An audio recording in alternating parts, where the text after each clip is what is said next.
అనగనగా ఒక ఊరు. ఆ ఊరిలో ఒక ఇంట్లో ఒక కుటుంబము నివసిస్తుంది. ఆ ఇంటి యజమానురాలు ఎప్పుడూ ఫోన్లో బిజీగా ఉంటుంది. ఒకరోజు కొంతమంది దొంగలు తలుపు కొట్టి లోపలికి వచ్చేస్తారు. ఆ ఇంటి మనుషులతో ఇలా అంటున్నారు, చూడండి, మీ ఇంట్లో విలువైన వస్తువులు, ధనము ఏది ఉంటే అది మాకు తెచ్చి ఇవ్వండి. మేము మిమ్మల్ని హాని చేయము, మీ ఇంట్లో ఏ వస్తువు పాడు చేయమని చెప్పి అంటారు. వీళ్ళు చేసేది లేక భయం పడుతూ వెళ్ళి వాళ్ళ ఇంట్లో ఉండే డబ్బు, నగలు అన్నీ తీసుకొచ్చేసి ఆమె ఆ దొంగలకి ఇచ్చేస్తుంది. ఆ దొంగల్లో లీడర్ ఉంటాడు కదా, ఆయన ఇలా అంటున్నాడు, చూడండి, మొన్న మీ వారు మీ పుట్టినరోజుకి ఇచ్చిన గాజులు, ఉంగరం ఇవన్నీ కూడా తెచ్చి నాకు ఇవ్వండి అని అంటాడు. ఆవిడకి కొంచెం బాధేస్తుంది, కానీ చేసేది లేక మళ్ళీ అవి కూడా తెచ్చి దొంగ చేతిలో పెట్టేస్తుంది. వీళ్ళు ఇలా ఉండగానే మళ్ళీ ఇంకోటిలా అంటున్నాడు, చూడండి, మొన్న మీ వాళ్ళు పంపించిన విలువైన వస్తువులు కూడా మాకు తెచ్చి ఇవ్వండి అంటారు. ఆవిడ కళ్ళల్లో నీళ్ళు వస్తూ ఉంటాయి, కానీ చేసేది ఏమి ఉండదు కదా, మరి వెళ్ళి అవి కూడా తెచ్చి దొంగల చేతిలో పెట్టేస్తుంది.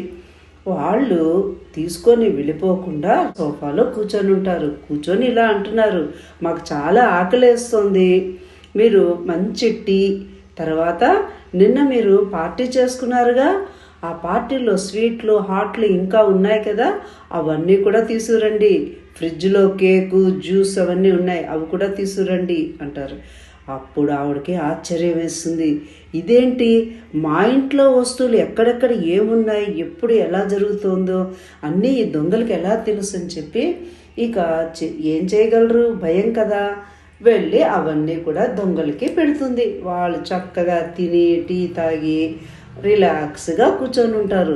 అప్పుడు ఆవిడ ఉండలేక ఇలా అడుగుతోంది ఆ దొంగల యజమానితో, చూడయ్యా, మీరు చూస్తే చాలా తెలివైన వాళ్ళలా ఉన్నారు, మా ఇంట్లో మూల మూల ఎక్కడెక్కడ ఏమున్నాయో మీరు చక్కగా చెప్పేస్తున్నారు, ఇవన్నీ మీకు ఎలా తెలుసు అని చెప్పి అడిగితే ఆ దొంగల యజమాని అప్పుడు తన మూతికి కట్టుకున్న రుమాళ్ళు ఇవన్నీ కూడా తీసేస్తారు. వాళ్ళు తీసి ఇలా అంటున్నారు, చూడండి మేడం, మేము ఎవరో కాదు, మీ స్నేహితులమే.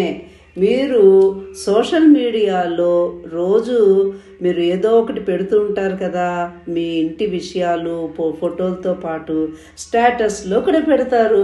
మిమ్మల్ని మేము రోజు ఫాలో చేస్తున్నాం, అంటే మిమ్మల్ని మీరు పెట్టే ప్రతి ఫోటో, వీడియోలు అన్నీ కూడా మేము తెలుసుకుంటున్నాం.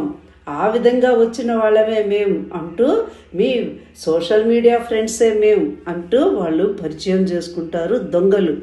అప్పుడు ఆశ్చర్యపోతారు ఆ ఇంటి మనుషులు. చూసారా, సోషల్ మీడియా మంచి చేస్తుంది, ఈ విధంగా చెడ్డ కూడా చేస్తుంది. కనుక మన సొంత విషయాలు, మన సొంత ఫోటోలు ఏవి కూడా పబ్లిక్లో ఏది పెట్టకూడదని చెప్పి ఈ కథ మనకి చక్కగా చెప్తోంది. లైక్, షేర్ గురించి మనం వెంపర్లాడితే ఇలాగే ఉంటుంది మరి కదా. తప్పకుండా అందరూ తెలుసుకోవాల్సిన విషయం కదా ఇది. సరే, మళ్ళీ ఇంకో కథ విందాం.